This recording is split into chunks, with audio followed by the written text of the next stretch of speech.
Колку пати да повториме, нема да биде клише, зашто не го кажувам од клише, го кажувам од лично искуство.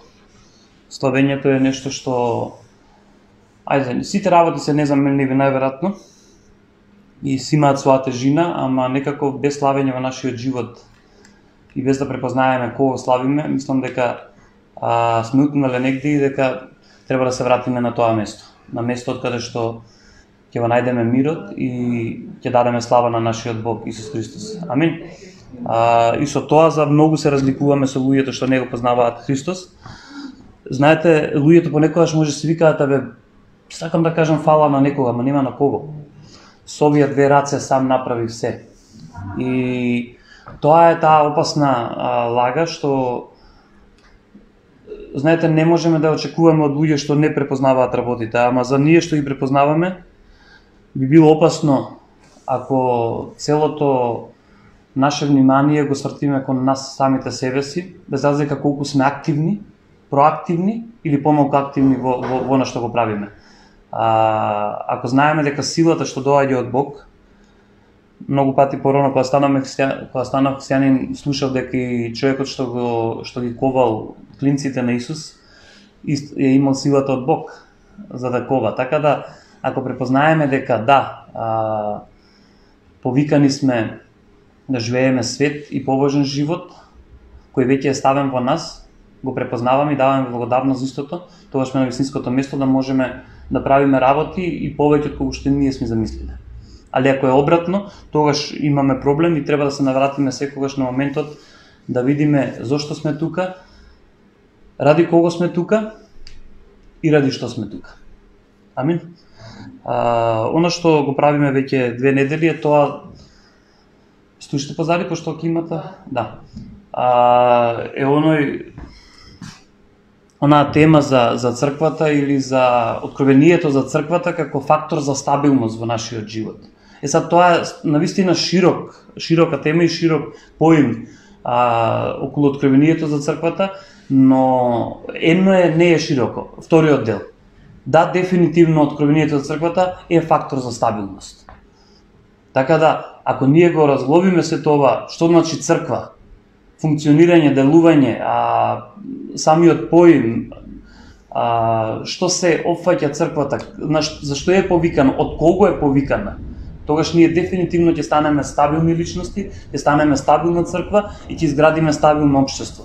Секогаш почнуваме од нашиот двор и после тоа излегуваме од границите на нашиот двор. Така, интересно е што, не знам, сигурно вие што имате дворови куќи, ако вашиот двор го средите и видите дека во комшијата е малце несредено и тоа ти пара очи тебе, првен ќе чекаш и после ќе поеш кај комшијата, комши не е проблем, ја ќе ти ги скратам, али може ли да ги скратам? Така да, црквата не е повикана да биде, ајде ако можам да кажам, само црква на своите, него црквата е да биде повикана црква на светот или поточно да биде црква на сите.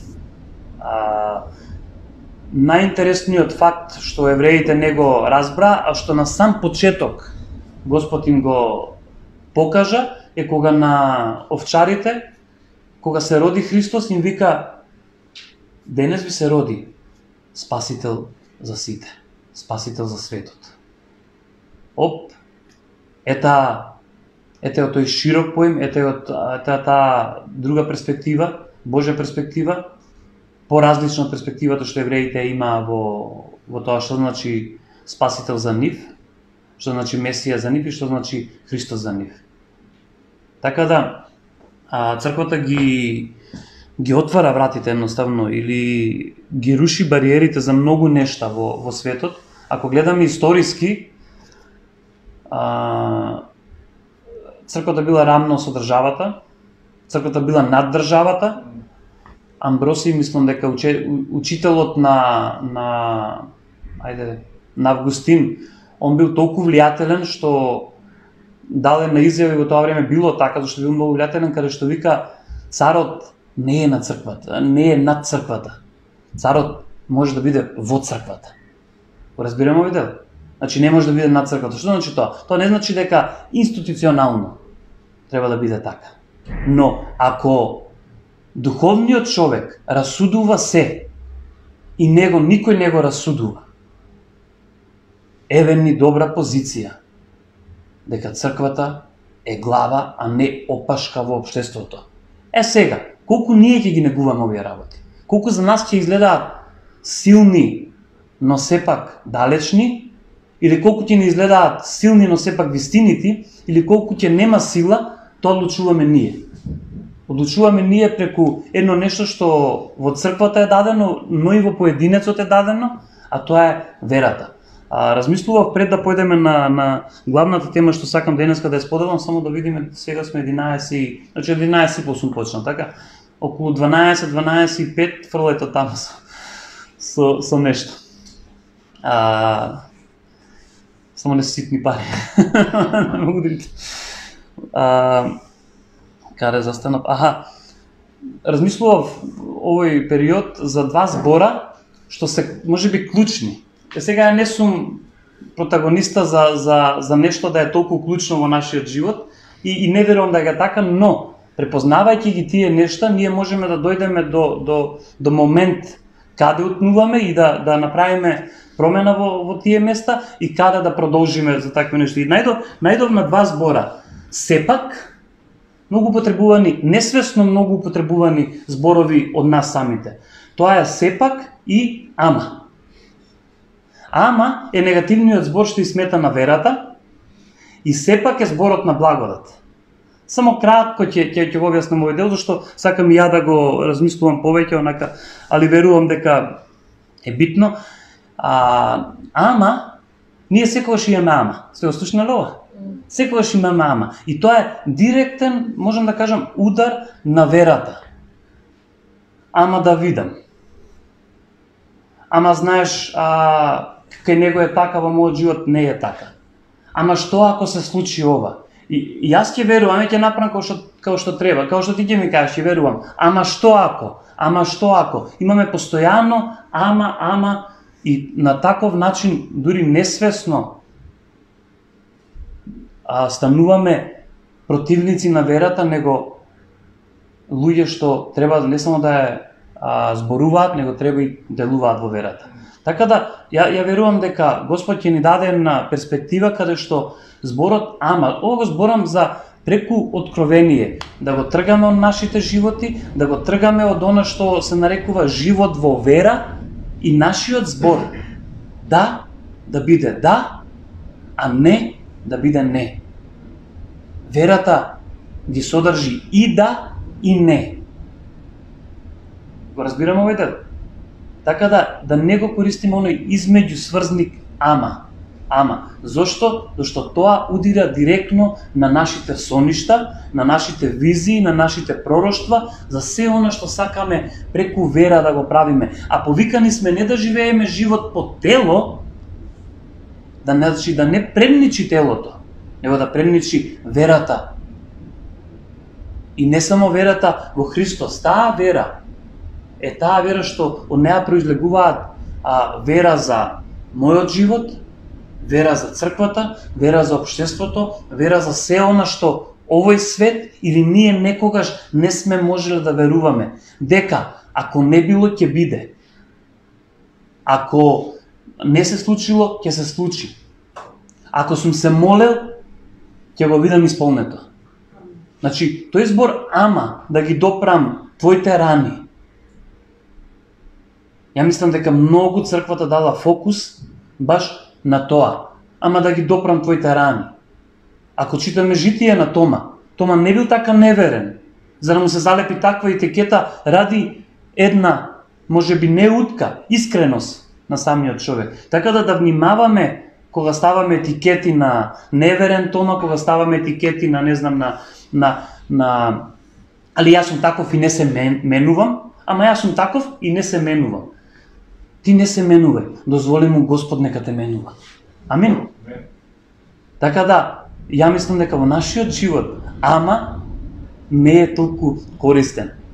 Кога се работи во контекст на верата, да не излеземе сега ван контекст и да го исклучиме од македонскиот јазик, зашто сега ни е битен македонскиот јазик како никогаш до сега, да силно веруваме во него и ја дури не се ни замарам со тоа одејќи на фактот кога знаеш кој си ти немаш потреба да го докажуваш истото, така, но кога има потреба или кога некој бара од нас потреба, тогаш понекогаш треба да бидеме, не навлегувам во политика, али дефинитивно треба да бидеме јас стојам вака и поинаку не може. Она што Мартин Лутер го кажа пред папата. Јас стојам вака и поинаку не може. Што значи тоа? Тоа е толку длабока реченица. Јас стојам вака, па ти коли ме, беси ме, тепај ме, не знам, на голиот праќај ме, не знам што ќе замислиш, направи, јас стојам вака и поинаку не може. Ајде за да продолжиме натаму. Ние стоиме цврсто во верата и поинаку не може. Може ли да го повториме ово сите? Стоиме цврсто во верата и поинаку не можеме. Амин. Амин, вау. Ајде сега сепак. Сепак е збор на благодат. Сте размислувале? Знаете што значи сепак? Денеска денот ми беше крш. Се скарав со мојот пријател. Но сепак ќе одлучам да го предадам на Господ тоа. Сепак ќе одлучам да му верувам на Бог. Сепак, што и да гледам околу мене, ќе одлучам да ги сакам мојот брат, да ја сакам мојата сестра, да го сакам. Значи, благодата е поврзана со зборот сепак. Сепак на крај на денот. Тоа така е фразата на крај на денот. Нека биде на почетокот на денот. Нека биде она тогаш кога ќе ви кликне моментот, но сепак да останеме цврсти во верата. Сепак да го очекуваме она што веќе сме го побарале. Сепак да се надеваме на она што веќе сме го виделе, а тоа е Христос. Така да има голема разлика во овие два збора кога се работи во контекст на верата и во контекст на благодата. Така да, ајде да бидеме сепак луѓе што ќе оставиме на Господ и на Светиот Дух. Знаете, еднаш кажав дека барем јас сум тако, веру, познавајќи ве вас, сте луѓе на анализа, ги правите тие анализи во текот на денот. Знаете, убаво е да се одвојат нештата, да се раздвојат, да се види каде што си, како си делувал, како не си делувал, но сепак нека биде анализата на Светиот Дух најзастапна во нашиот живот. Нека преовлада навечер она што Христос го кажува, кој вика од два, кој вика наемник или друг збор, наемник е сосема друго, го спомнува зборот, ајде, мислам дека е во Лука. Не роб, слуга. Кој слуга вика ќе работи цел ден на нива и кој ќе се врати првен ќе си стави за него да јаде? Никој. Што прави прво? Прво ќе му даде на господарот, па после тоа ќе седне он да јаде. Така да колку и ние да правиме анализи, да правиме синтези, да правиме дела за Бог, сепак навечер да му послужиме на нашиот Бог преку интимност, преку мирот што ни го дал и од таму да исцрпиме, за да можеме и ние самите да се послужиме на крај. Знаете на крај на денот какво е нашето послужување најповеќе? Кога ќе пуштиш телевизија. Господе, заврши денот, правев работи што правев, малце да здимнам, дај нешто телевизија да олабавам. Мојата жена нонстоп ми каже олабави. Така да, сепак да имаме таа интимност со Бог, без разлика на делата што ги правиме, без разлика на потезите што ги правиме, без разлика на колку сме се молеле во текот на денот, колку не сме се молеле. Сепак на крај на денот да го препознаеме и да го цврсто прифатиме и одлучиме да му веруваме на Господ. Сепак. Амин. Така да тие некои два збора што суптилно ни се провлекуваат. Едниот знае да направи добро, но едниот знае да направи многу штета. Многу штета. Океј? Зашто некако за лошото помалку ни треба, него за доброто. За доброто некако ние како повеќе треба да се трудиме, како повеќе треба да се мачиме, а не е така, само треба да препознаеме. Многу побрзо би биле ама него на сепак. Така да, како црква, ќе донесеме таа промена во нас самите, промена во општеството. Дека сепак на крај на денот ќе биде добро. Имам еден пример околу ова, што е најтазе. Минатата служба со една личност зборував и знам дека кажав и за таа личност долго си имаме молено за специфична работа и многу пати сум ми рекол, но специфично и кажав минатата недела едноставно сепак има една добра реченица, вика, ако на крај ќе биде добро, ако не е добро, значи не е дошол крајот. Сепак да оставиме да му веруваме на Бог, чим не е добро, значи не е крај, на крај ќе биде добро. За пред некое време да се јави да каже тоа се исполни, таа работа се заврши, фала му на Господ. Сепак бина добро. И знаете, вакви примери, ја ги имам во мојот живот, вие си да ги имате во вашиот живот, може ако некој ви текне во моментот, станете и да го кажете, ќе биде за охрабрување. Така делува црквата. Во вакви примери не смееме да ги тргнеме на страна само заради што нас во моментов не ни се случуваат или не ги гледаме во нашиот момент. Тие се работи, ентузијасти не ги нарекле за џабе христијаните.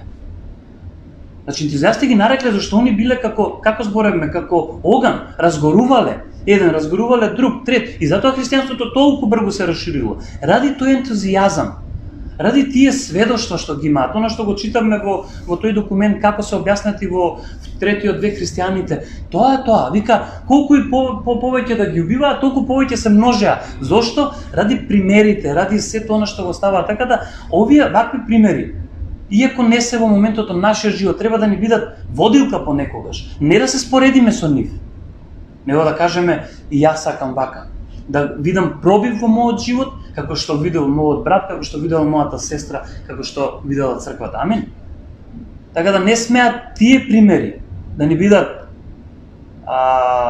замка за сопнување, него да ни бидат поттик да бараме она што, или да очекуваме веќе она што сме го барали од Бог. Амин. Многу пати црквата се задржала на неверието на Сара, а Сара на крај имаше дете од ветувањето. Знаете, не се работи колку ние сме покажале во моменти неверие. Се работи колку пати ние сме излегле од тоа и сепак сме му поверувале на Бог. Колку се работи за тоа колку ние не сме се задржале во тоа неверие. Не се работи дали ќе се насмевнеме на некој нешта, него се работи да не останеме во некој нешта. Амин. Така е и со држливоста. Така е и со држливоста и тука сум пишал држливоста поттикната од Христос, ова ми е стара проповед, но ќе ја прошириме држливоста поттикната од Христос, покажана во црквата. Ако можам така да кажам. Нема поголем уствари пример на дарежливост од Христовата дарежливост, од татковата дарежливост. Ти како нежен татко му даде се за уште понежен да го пречекаш да се врати, кажал Аврелий за изгубениот син, и со една реченица кажал се во таа приказна. Таткото е нежен.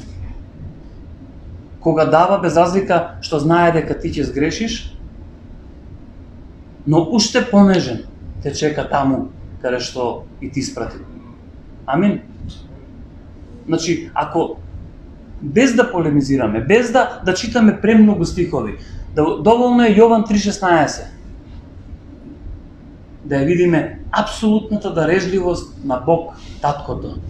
Зашто толку многу го засака светот, го даде својот единороден син. Зашто толку многу го засака е клучното. И тоа произлегува дела на дарежливост. Го разбираме овој дел? Мора да имаме секогаш правилен аспект на работите, за да може правилно да делуваме во работите и исправни одлуки да донесеме, и на тие исправни одлуки, на исправни делувања, исправни работи да очекуваме во нашиот живот. Ако е обратно, царството е царство на ред и мир. И ако е обратно, нема да ги донесе оние плодови за кои ние сме се надевале и ќе мислиме дека негде нешто сме утнале.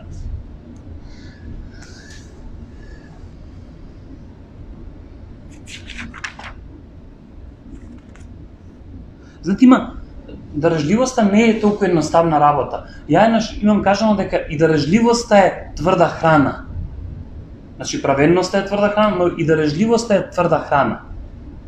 Но затоа што некој се научил толку многу дарежливост, изгледа дека тоа е наједноставно нешто во светот. Но не секогаш е така. Гледајќи по луѓето, гледајќи по делувањата, ќе видите дека да, не секогаш е така. Човек има одредена борба во самиот себе. Он може да ја прошири борбата и да рече, ама ја не давам ради тоа и тоа. Јас не давам ради што он така. Јас не давам ради што општеството ни е заразено, нигде не даваат, само на своите пратеници си даваат, па затоа и јас не давам. Он може да ја прошири, но пред се е борба во самиот себе. Сте размислувале? Да видите дека ако вие извојувате борба со самиот себе, повикувајќи се на држливоста на Христос преку откровение, вас нема да ви сметаат тие примери што и како се присутни во нашиот живот и како ги гледаме дека се онака на голема врата, едноставно гледаме општество каде што сака да ти земе само, а не да ти даде. Но ајде да преминеме од фаза на како се вика на примање во фаза на поблагословена фаза, а таа е фаза на дарежливост. Како кажува Библијата? Благословено да даваш, него да примаш. Но примањето не е едноставна работа. За ние да кажеме, окей, да, поблагословено да даваш, ова со примањето не е едноставна работа, луѓе. Ние, христијаните, сме се научиле, зборам општо, иако одиме поединечно, не е секаде така, сме се научиле да примаме, зашто знаеме дека Бог е пред се дарежлив, и ние примаме од Него, па на таков начин тоа го следуваме и на наши меѓучовечки односи и полесно да примаме. Знаете зошто? Зашто сме научиле на понизност. Човек понизен може да прими, но светот не да разбира понизноста многу. И затоа е тешко да прими. Како црква се соочуваме со, посебно во овој период, знаете, има голема небулоза. Вака, ако не гледаат дела во вашиот живот и од црквата, ќе бидеме осудени дека само за вера зборуваме, делата ги немаме. Ако ќе покажеме дела на дарежливост, тогаш сме осудени зашто покажувате, зашто се фалите. Така да, не можеш да му погодиш на човекот или на светот. Тоа и Господ го знае. Вика, јас го направив човекот едноставен, он прави секакви сплетки. Значи, ти одиш едноставно да благословиш и од таму излегуваат 300 проповеди, 300 работи, но нас тоа не треба да не загрижува. Нас треба да не загрижува нашето срце и поточно ставот на нашето срце. Се додека сме со исправен став. Без разлика на моветите, на дворешни, внатрешни, било какви. Ние ќе го правиме тоа е делото на дарежливост. Но кога ќе појдеш кај луѓе збориме во потреба, најнаш наидуваш на оп, на малку зид. Тој зид е потешко да се пробие, него се другото што можеме да замислиме. Тоа е зидот на непонизноста. Без разлика на која, во каква и потреба да си. Некој кажал дека гордоста доаѓа на самиот пат. И најверојатно кога човек се чувствува и е највеќе паднат, тогаш некако гордоста е на највисоко ниво. Зошто? За едноставно да не можеш да примиш. И тука е моментот на црквата не да донесе милостиња само, него да донесе инвестиција во луѓето. Значи не се работи само за производот или за крајниот ефект на производот. Нема да бидат гладни, нема да бидат жени, или ќе бидат стоплени. Го разбираме овој дел? Него се работи да се скрши таа бариера. Ако ја скршите бариерата на непонизност и се направи трансформација во понизност, вие тогаш можете да правите чуда во вашиот живот. Чуда на дарежливост, чуда на вера. Го разбираме овој дел? Така да, примањето не е толку, ќе ви кажам, барем за мене, откровение или работа што јас ја согледувам во мојот живот, дарежливоста е полесна него примањето. Поблагословена, но и полесна него примањето. Зошто? Примањето опфаќа дел од твоето минато, од твојата сегашност и перцепцијата за твојата иднина. Примањето е поврзана со душевни болки. Примањето е поврзана со се она што можеби сте го скриле под тепихче овој изминат период. И наеднаш се соочуваш со некој да ти подари нешто и излегуваат работите што можеби тлееле. Но, знаете, имате тлеење краткорочно и слабо, но и тлеење силно.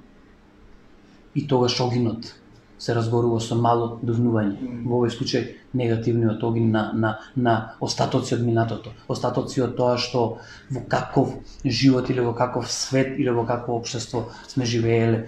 И така да, ајде вака да направиме, да му препуштиме на Бог, ако во него е и минатото, и сегашност, и иднината, тогаш ние со се минатото, со сегашност и секогаш иднината да се гледаме во самиот него. За да можеме да се најдеме осилени во она што го правиме, но во она што и планираме да го правиме. Така да примањето не е едноставна работа. Кога ќе сакате да подарите, кога ќе сакате на луѓе да им дадете нешто, и ако се соочите со вакво нешто, да знаете дека не им е едноставно. Затоа ја еднаш борев за неполовично евангелие до луѓето или целосно евангелие до луѓето. Знаете што е едноставно? Едноставно е да се сака оддалеку. Оддалеку многу лесно се сака. Али од блиску да се сака е благословено. Што значи тоа од блиску? Да сме тука за луѓето. И во добро и во лошо. И кога не го препознаваат доброто. И кога испитуваат работите, нека испитуваат, ние како македонци сме преучени во контекстот на испитување. Така пише во Библијата, вика и навечер ги испитуваа работите што Павле ги збореше во Словото. Значи нема лошо во испитување. Да бидеме присутни тука. Присутни не само со збор, присутни со се она што сме. Амин.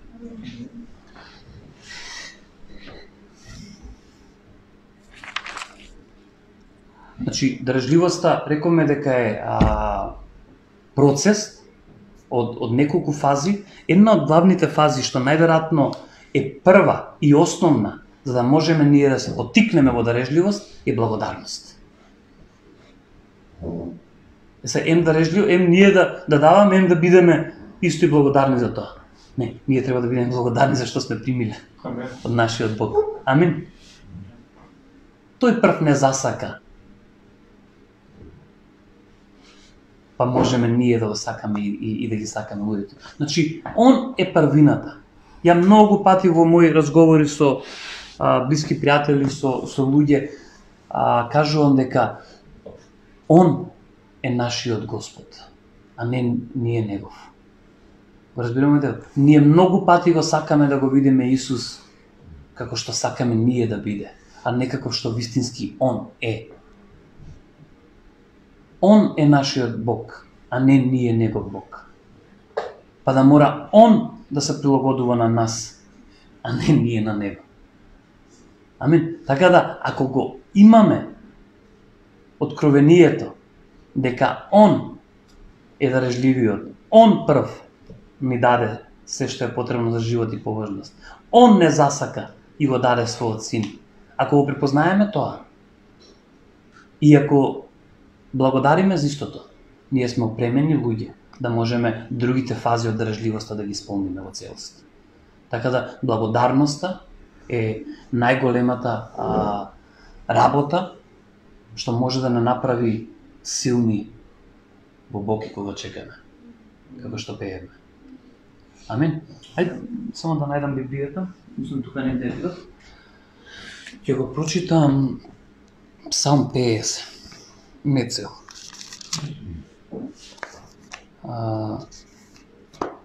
Имате проблем со зборот жртва? Ја мислам дека како зрели христијани не треба да имаме проблем, зашто Библијата благодарност не нарекува благодарничка жртва. Видите, значи, она што го зборевме, понизноста, треба си понизен да можеш да бидеш благодарен. Кога си благодарен, жртвуваш од тебе. Што жртвуваш, биле? Сега ќе ви кажам главно што жртвуваме. Кога жртвуваме нашето его. Кога сме благодарни луѓе, ние го жртвуваме нашето его. Нашето јас сум. Знаете колку лесно запаѓаме кога ќе засукаме ракави, ќе почнеме да правиме работи и добро ни оди? Тогаш сме силни, тогаш можеме и кога ќе ви каже некој, кој ќе ви донесе порака на благодарност, чекај малку. Јас се што направив во мојот живот, направив со овие две раце. На кого да заблагодарам? Сте го слушнали ова многу пати? Ја многу пати го слушав во мојот живот. Јас се што направив со мојата глава, на кого јас да треба да благодарам. Така да, затоа Библијата ја нарекува жртва. Жртвуваш нешто твое.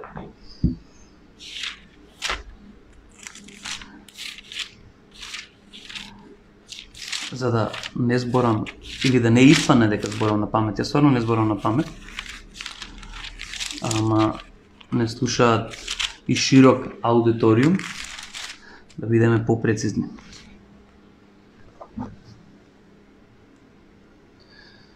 Псалм 50, ќе почнам од 7 стих. Слушај, народе мој, јас ќе зборувам, о Израеле, ќе сведочам против тебе. Јас Бог, твојот Бог. Не те карам заради твоите жртви, твоите паленици се секогаш пред мене. Но, не ќе земам јунец од твојот дом, ни јарци од твоите трла. Зашто се мои сите горски животни, илјади зверови по моите редишта. Ги знам сите горски птици. Мое се што се движи по полињата.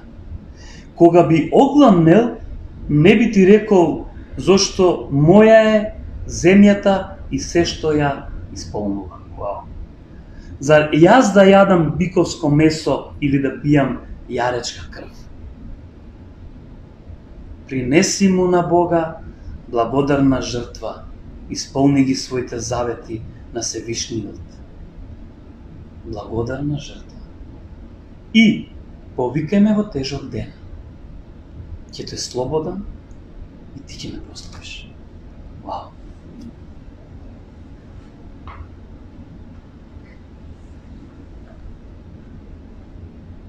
Ја мислам дека би биле крајно нефункционални како христијани, како луѓе, ако немаме благодарноста и ако не се научиме да принесуваме благодарничка жртва пред нашиот Господ и да дадеме она што навистина ни значи. Финансии или се тоа? Во голем дел се финансии.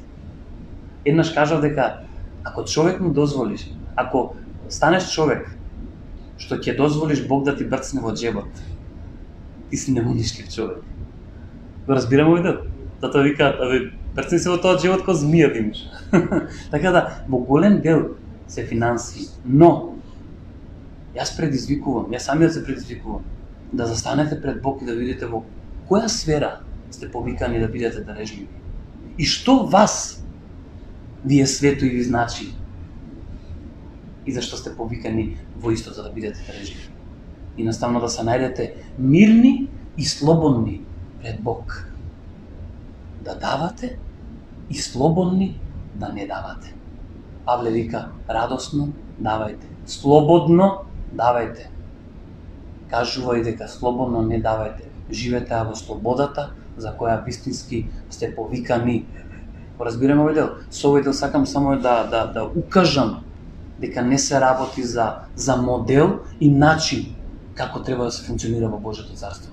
Него се работи за откровение и за на кого му веруваш и како се делува во Божјото царство. Амин. Така да, ако одиме, тоа е некој редослед би било примам од Бог, благодарам за истото и се радувам и давам. се радувам и давам се како понеделник и вторник. Кој ги според или петок и сабота, како беше? Едноставно одат заедно. Радосен дарител оди заедно. Разбираме да црквите многу пати одат во ја пречекоруваат границата, сум гледал многу видеа каде што да покажат колку се радосни, им пуштаат музика, па кога даваат десеток, играат на кај десетокот, одат, се вртат се, радосно даваат. Океј, ако им повера, нека им биде, но се работи за радосниот став во вашиот живот. Дека кога даваш, знаеш дека инвестираш.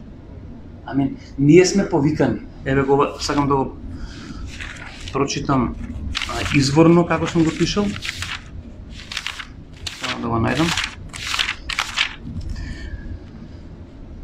Кога сме дарежливи или дарежливоста е кога даваме за Божјото царство, ние соработуваме и сме во еден вид партнерство со иста цел да го градиме нашиот дом помеѓу луѓето. Вау! Ние сме во партнерство со нашиот Бог.